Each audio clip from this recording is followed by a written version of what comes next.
नमस्कार बंधुरा सुतीस्नास फैमिली किचेने आपनादेर सबाइके स्वागतम। आमार आजकेर रेसिपि हलो खूबई सुस्वादु खूबई लोभनीय काँठाल दाना स्पेशल माछेर माथा दिए पुঁই শাকের तरकारी।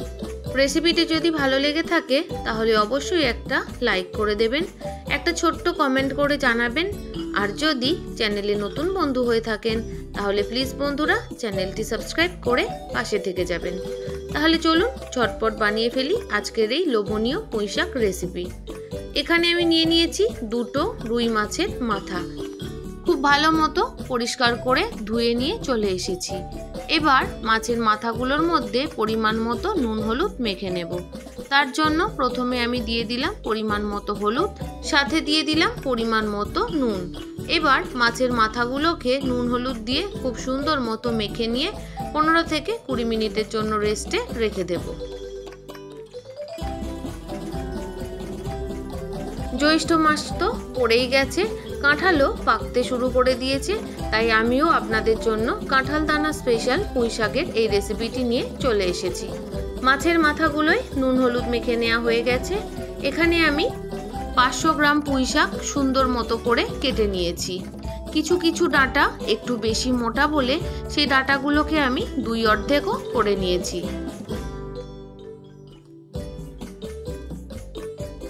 এবার আমি গ্যাসের মধ্যে কড়াই গরম বসিয়ে দিয়েছি। দিয়ে দিচ্ছি পরিমাণ মতো তেল। এখানে আমি সাদা তেলের ব্যবহার করেছি, আপনারা চাইলে সরষের তেলেরও ব্যবহার করতে পারেন। তেলটা খুব ভালো মতো গরম হয়ে যাওয়ার পর মাছের মাথাগুলো তেলের মধ্যে দিয়ে দিচ্ছি। বন্ধুরা, আমি একটা হাতার সাহায্যে মাছের মাথাগুলো দিচ্ছি যাতে গায়ে তেল ছিটিয়ে না আসে। আপনারাও কিন্তু অবশ্যই এইভাবে মাছের মাথাগুলো তেলের মধ্যে দেবেন, তাহলে গায়ের মধ্যে তেল ছিটিয়ে আসার সম্ভাবনাটা থাকে না।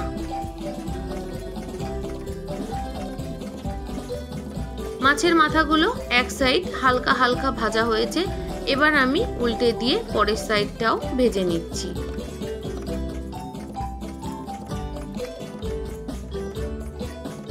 গ্যাসের ফ্লেমটা মিডিয়ামে রেখে মাছের মাথাগুলো ভেজে নিচ্ছি।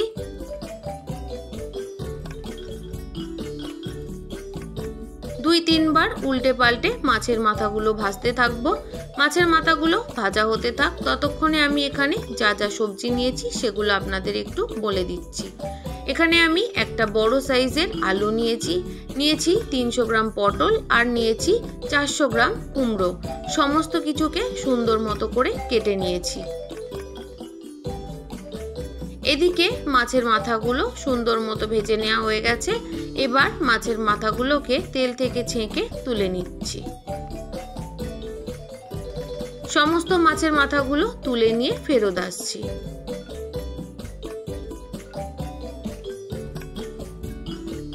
সবকটা মাছের মাথা তুলে নেওয়া হয়ে গেছে। এবার আমি ওই তেলের মধ্যে ফোড়ন দিয়ে দিলাম 2টো শুকনো লঙ্কা, 2টো তেজপাতা আর দিয়ে দিলাম 8 থেকে 10 কোয়ার মতো থেতো করে রাখা রসুন।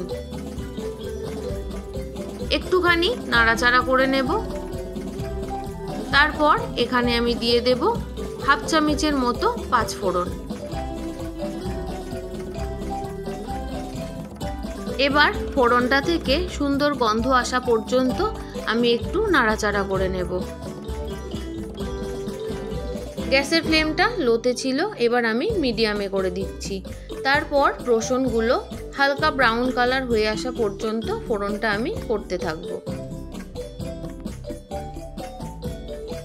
সুন্দর মতো ফোড়ন করা হয়ে গেছে। এবার আমি প্রথমে কেটে রাখা আলুগুলো দিয়ে নিচ্ছি। 3 থেকে 4 মিনিট সময় ধরে জোর আঁচে আলুগুলোকে লাল লাল করে ভেজে নেব। 3 থেকে 4 মিনিট আলুগুলো ভেজে নেওয়া হয়ে গেছে। এবার আমি দিয়ে দিচ্ছি পুঁই শাকের ডাঁটাগুলো, সাথে আমি দিয়ে দেব কেটে রাখা পটল আর সাথে দিয়ে দেব কেটে রাখা কুমড়ো। আমি এখানে যা যা সবজির ব্যবহার করেছি আপনারা চাইলে এই সবজির সাথে সাথে আপনাদের পছন্দ মতো আরও সবজি অ্যাড করতে পারেন। সাথে আমি দিয়ে দিলাম পরিমাণ মতো নুন। এবার সমস্ত সবজিগুলোকে খুব ভালো মতো করে ভেজে নেব।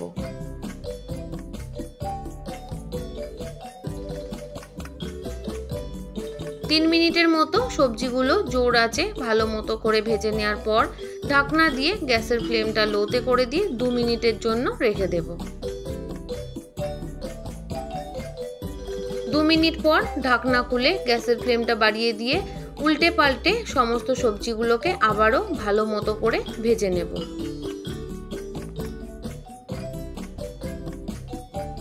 বন্ধুরা, আপনারা তো অনেকেই আপনাদের মতো করে পুঁই শাকের রেসিপি বানিয়ে থাকেন, তবে একবার এইভাবে কাঁঠাল দানা দিয়ে পুঁই শাকের রেসিপি বানিয়ে দেখবেন। আশা করি আপনাদের ভীষণ ভালো লাগবে।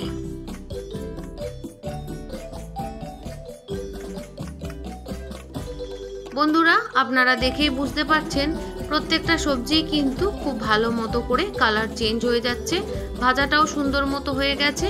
এবার আমি কেটে রাখা পুঁই শাকগুলো দিয়ে দিয়েছি। পুঁই শাকগুলো যাতে একটু তাড়াতাড়ি নরম হয়ে যায় তার জন্য আমি 2 মিনিটের জন্য ঢাকনা দিয়ে রেখে দেব। এই সময়তেও কিন্তু গ্যাসের ফ্লেমটা আমি জোরেই রেখেছি।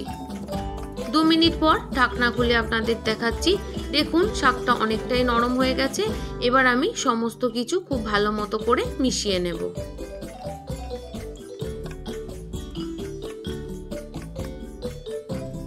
যে সকল বন্ধুরা প্রত্যেক দিন আমার ভিডিওর সাথে সম্পূর্ণভাবে জুড়ে থাকেন তাদের সবাইকে জানাই অনেক অনেক শুভেচ্ছা, অনেক ভালোবাসা। আর যে সকল বন্ধুরা আজ আমার চ্যানেলে প্রথম এসেছেন, প্লিজ বন্ধুরা রেসিপিটি ভালো লাগলে অবশ্যই কিন্তু সাবস্ক্রাইব করে পাশে থেকে যাবেন। সমস্ত কিছু খুব ভালো মতো করে মিশিয়ে নেওয়ার পর কাঁঠাল দানাগুলো দিয়ে আবারও আমি খুব ভালো মতো করে মিশিয়ে নিই। ঝালের জন্য 5 থেকে 6টা কাঁচা লঙ্কার ব্যবহার করেছি, দেখাতে ভুলে গেছি তাই মুখেই বলে দিলাম। আমার মতো আপনারা কারা কারা পুঁই শাক রেসিপিতে কাঁঠাল দানা ভীষণ পছন্দ করেন অবশ্যই কিন্তু কমেন্ট করে জানাতে ভুলবেন না। আমি একটু বেশি পরিমাণেই কাঁঠাল দানার ব্যবহার করেছি, তবে আপনারা চাইলে একটু কম বেশি করে নিতে পারেন। খুব ভালো মতো করে কষিয়ে নেওয়ার পর পরিমাণ মতো জল দিয়ে দিলাম। এবার খুব ভালো মতো করে মিশিয়ে দিচ্ছি।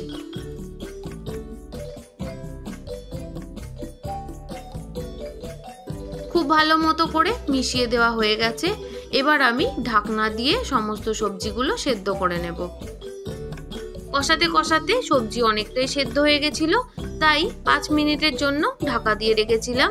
তারপর ঢাকনা খুলে ভেজে রাখা মাছের মাথাগুলো দিয়ে দিলাম। এবার আবারও আমি একটু মিশিয়ে দেব। মাছের মাথাগুলো আমি একটু ভাঙা ভাঙা করে দিচ্ছি, এতে তরকারির স্বাদটা ভীষণ ভালো হবে। এবার আবারও খুব ভালো মতো করে মেশাতে থাকবো। আর কিছু সবজি একটু ঘাঁটা ঘাঁটা করে দেব যাতে তরকারিটা একটু মাখা মাখা হয়। আমি যেহেতু তরকারিটা একটু মাখো মাখো রাখবো তাই জলটা আমি পরিমাণ বুঝে দিয়েছি। আপনারা যে যেরকম তরকারিতে ঝোল রাখতে চাইবেন সেই অনুযায়ী জলটা দিয়ে নেবেন। মাছের মাথাগুলো সুন্দর মতো ভাঙা ভাঙা করে দিয়ে তরকারির সাথে ভালোভাবে মিশিয়ে দিয়েছি।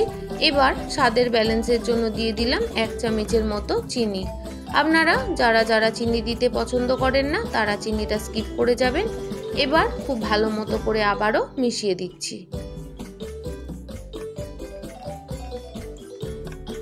বন্ধুরা, আমি যেভাবে বানাচ্ছি একবার যদি এইভাবে বানান এতটাই দুর্দান্ত স্বাদের হয় যে বারবার বানাতেই ইচ্ছা করবে। বন্ধুরা, আমি এখানে রুই মাছের মাথার ব্যবহার করেছি। আপনারা চাইলে কিন্তু কাতলা মাছের মাথা ব্যবহার করেও এই সুস্বাদু রেসিপিটি বানাতে পারেন। খুব ভালো মতো করে মিশিয়ে দেওয়ার পর 5 মিনিটের জন্য আমি আবারও ঢেকে রেখেছিলাম। তারপর ঢাকনা খুলে ঝোলটা আমি একটু কমিয়ে নেব। সাথে আরও বেশ কিছু সবজি আমি খুন্তি দিয়ে ঘাটা ঘাটা করে দেব। এতে তরকারিটা মাখো মাখো হবে, খেতে তো দুর্দান্ত লাগবে। বন্ধুরা, আপনারা যারা যারা এখনো পর্যন্ত এইভাবে পুঁই শাকের রেসিপি বানাননি অবশ্যই কিন্তু একবার হলেও এইভাবে বানাবেন। আর আপনাদের কেমন লাগলো সেটাও কিন্তু কমেন্ট করে জানাবেন। যদি খুব বেশি ভালো লেগে থাকে তাহলে কিন্তু নতুন নতুন বন্ধুদের সাথে শেয়ার করে দেবেন, সাথে একটা লাইকও করে দেবেন। আপনাদের একটা লাইক আর একটা কমেন্ট আমাকে আরও ভালো ভালো ভিডিও বানানোর উৎসাহ দেয়। এদিকে তরকারিটাও আমার প্রায় রেডি। এবার আমি গ্যাসের ফ্লেমটা বন্ধ করে নামিয়ে নেব। আমার সাথে এতক্ষণ জুড়ে থাকার জন্য আপনাদের সবাইকে অসংখ্য অসংখ্য ধন্যবাদ। আপনারা সবাই ভালো থাকবেন, সুস্থ থাকবেন। কাল আবারও একটা নতুন কোনো রেসিপির সাথে চলে আসছি।